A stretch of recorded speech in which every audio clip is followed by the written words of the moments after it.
दोस्तों इसी साल नवंबर में होने हैं बिहार में विधानसभा चुनाव। यकीन जानिए बिहार और यूपी के चुनाव ऐसे होते हैं जिस पर पूरे देश की निगाह होती है, लेकिन ऐसा लगता है कि निगाह नीतीश कुमार पर पड़ गई है बीजेपी की, या फिर ये कह ले कि आम जनता की। दोस्तों आज तक इंडिया टुडे ने एक बहुत ही चौंकाने वाला सर्वे किया है, एक ट्रैकर जो इस बात की तस्दीक करता है कि बिहार अब नीतीश कुमार के बिना बड़े आराम से चल सकता है, या फिर ये कह ले कि बिहार में नीतीश कुमार की पॉलिटिक्स अब दी एंड की तरफ बढ़ रही है। नवंबर आते आते कहीं ऐसा ना हो कि नीतीश कुमार, जिनके पलटी के लिए हर दिन खबर आती है कि इधर पलटी उधर पलटी, उनका होना ना होना ही एक तरह से इंपॉर्टेंट ना रहे।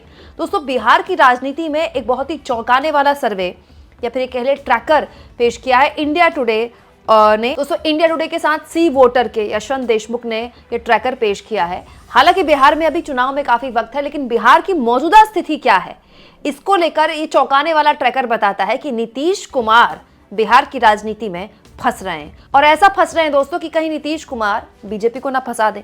दोस्तों जो ट्रैकर किया गया सी वोटर का इंडिया टुडे के लिए बिहार को लेकर, उस ट्रैकर के हिसाब से देखिए कि 50% लोग इस वक्त बिहार में 50% लोग मौजूदा सरकार से नाराज हैं और उसे बदलना चाहते हैं, विच इज ह्यूज। 50% तो बहुत ज्यादा है। 22% लोग नाराज हैं लेकिन सरकार को बदलना नहीं चाहते। 25% लोग ऐसे हैं जो कि ना तो नाराज हैं ना ही सरकार बदलना चाहते हैं। यानी कि इस 22 और 25% को अगर आप मिला लें तो कुल जमा ये 50% के आसपास कहीं पड़ता है। मतलब इस सर्वे के हिसाब से 50% आबादी बिहार की चाहती है कि ये सरकार बेकार काम कर रही है, इसको बदल दिया जाए। आगे तो और भी चौंकाने वाला आंकड़ा इस ट्रैकर ने जारी किया है। दोस्तों सबसे पसंदीदा मुख्यमंत्री कौन, इसको लेकर जब सर्वे में सवाल पूछा गया तो 41 यानी कि 41% लोगों ने, जानते हैं किसका नाम लिया? नीतीश कुमार का? जी नहीं, तेजस्वी यादव का।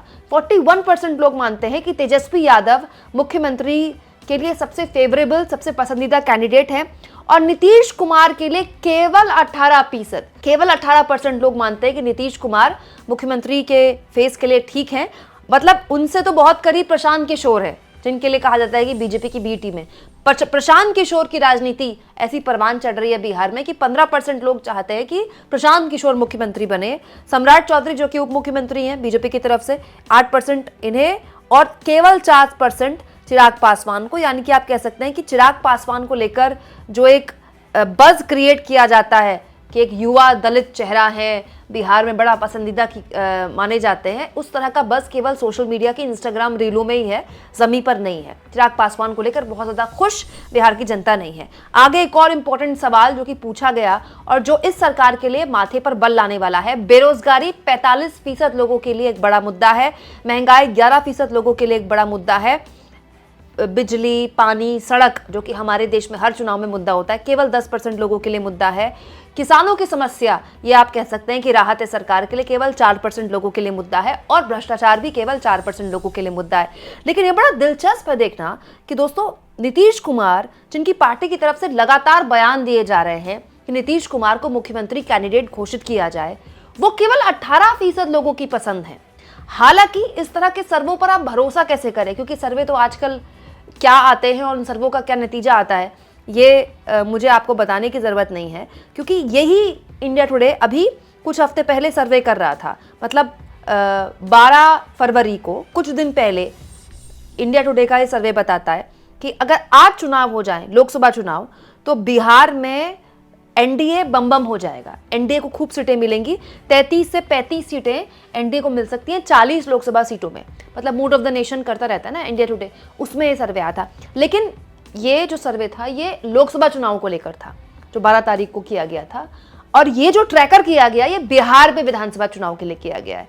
तो लोकसभा चुनाव में तो मोदी चेहरा होंगे, लेकिन बिहार के विधानसभा चुनाव में तो चेहरा मुख्यमंत्री के तौर पर तेजस्वी यादव होंगे, या फिर नीतीश कुमार होंगे, या फिर दूसरी पार्टी के नेता होंगे। बड़ा दिलचस्प देखना दोस्तों कि नीतीश कुमार को लेकर एक बहुत ही थकावट और बहुत ही एक बोरियत पैदा है जनता के बीच। और नीतीश कुमार जिस तरह से, मतलब ट्रैकर बता रहा है, नीतीश कुमार एक बहुत ऐसे चेहरा नहीं है जिसको आगे करके बीजेपी चुनाव अगर लड़ती है तो उसे बहुत बड़ी सफलता मिलती है। कहीं ऐसा ना हो कि चुनाव आते आते नीतीश कुमार बीजेपी के लिए बोझ बन जाएं। दोस्तों सोशल मीडिया बहुत ताकतवर है आज के ज़माने में, और सोशल मीडिया के जरिए तेजस्वी यादव पिछले 1 साल से एक नैरेटिव स्थापित कर रहे हैं बिहार में कि नीतीश कुमार टायर्ड हैं और रिटायर्ड हैं। मतलब नीतीश कुमार थक गए हैं, नीतीश कुमार के इर्द गिर्द 4-5 अधिकारी हैं, वही फैसले लेते हैं, नीतीश कुमार भूलने लगे हैं, नीतीश कुमार बीमार हैं, अगाहे बगाहे उनके नीतीश कुमार के बीमार होने की खबरें उड़ा दी जाती हैं। और वैसे भी नीतीश कुमार को जब पलटी मारनी होती है तो पूरे एक्टिव हो जाते हैं वो। लेकिन आप कह सकते हैं कि नीतीश कुमार की तबीयत को लेकर तेजस्वी यादव,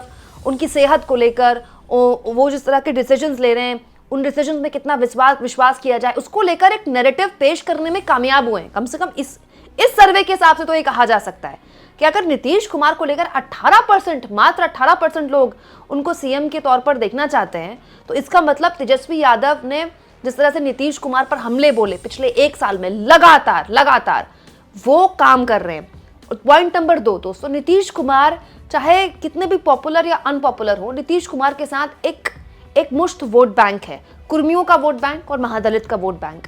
और जिसके पास भी नीतीश कुमार जाते हैं ये वोट बैंक उसके साथ जुड़ जाता है। वो आरजेडी के साथ जाते हैं तो आरजेडी के साथ जुड़ जाता है, आरजेडी की सरकार बन जाती है। वो फिर बीजेपी के साथ जाते हैं तो बीजेपी के साथ जुड़ जाता है वोट बैंक और बीजेपी की सरकार बन जाती है। लेकिन हाल के सालों में नीतीश कुमार की भी ये बात समझ में आई है कि अब केवल उनसे काम नहीं चलेगा। अब आप देखिए, नीतीश कुमार ने अपनी पूरी की पूरी राजनीतिक जीवन में अपने बेटे को अपने से अलग रखा। नीतीश कुमार परिवारवादी राजनीति के हमेशा खिलाफ रहे हैं, लेकिन आखिरकार नीतीश कुमार को भी निशांत कुमार को आगे करना पड़ा, अपने बेटे को। अब निशांत कुमार अपने पिता के लिए लगातार बयानबाजी कर रहे हैं। मैंने आपको ये खबर दिखाई थी एक दिन पहले जिसमें मैंने आपको बताया था कि निशांत कुमार जो कि नीतीश कुमार के बेटे हैं, वो अचानक से बिहार की राजनीति में एक हॉटकेक बन गए। हर कोई उनके बारे में बात कर रहा है। लोग तो ये भी कहते हैं कि नीतीश कुमार की जो राजनीतिक विरासत है वो अंत में बेटा ही संभालेगा। और निशांत कुमार जो कि नीतीश कुमार के बेटे हैं वो अपनी पार्टी के लिए प्रचार भी कर रहे हैं और ये भी कह रहे हैं कि पिता को सीएम कैंडिडेट बीजेपी घोषित करे। इस तरह के दबाव अब निशांत कुमार बीजेपी पर बनाना शुरू कर चुके हैं। दोस्तों जब आप सत्ता के शीर्ष में होते हैं तो आपके पास सारी जानकारियां होती हैं। नीतीश कुमार इतने लंबे टाइम से मुख्यमंत्री हैं बिहार के, मैं मान ही नहीं सकती कि खुद को लेकर जो गुस्सा पनप रहा है बिहार के अंदर उनमें, या जो बोरियत पनप रही है बिहार के लोगों के बीच उनको लेकर, नीतीश कुमार को इस बारे में पता नहीं होगा, बिल्कुल पता होगा।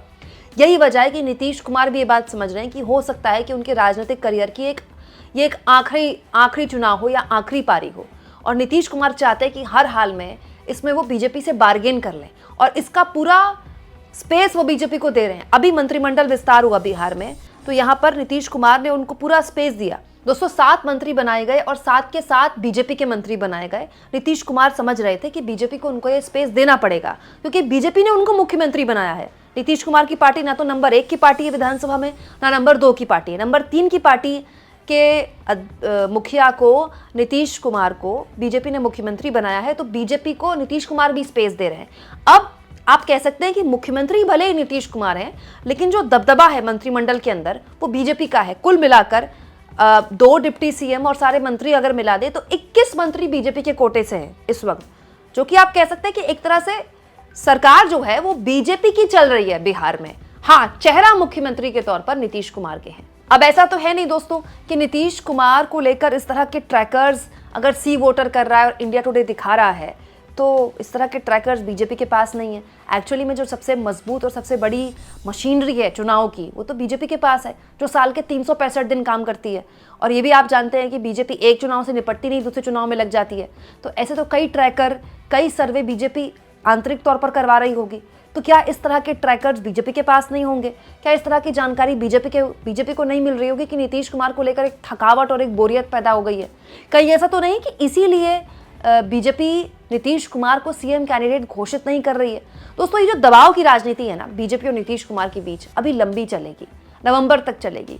इसीलिए जो लोग ये कह रहे हैं कि नीतीश कुमार तो अब पलटी नहीं मारेंगे, नीतीश कुमार एक तरह से अपनी राजनीतिक करियर की समाप्ति की ओर हैं और अंत में नीतीश कुमार की पार्टी का अंत यही होना है कि उनकी पार्टी का बीजेपी में विलय हो जाएगा, ये सब इतना आसान नहीं है। क्योंकि नीतीश कुमार जानते हैं कि अगर ये उनके करियर का आखिरी चुनाव है तो फिर जाहिर तौर पर वो चाहेंगे कि वो मुख्यमंत्री के तौर पर प्रोजेक्ट किए जाएं।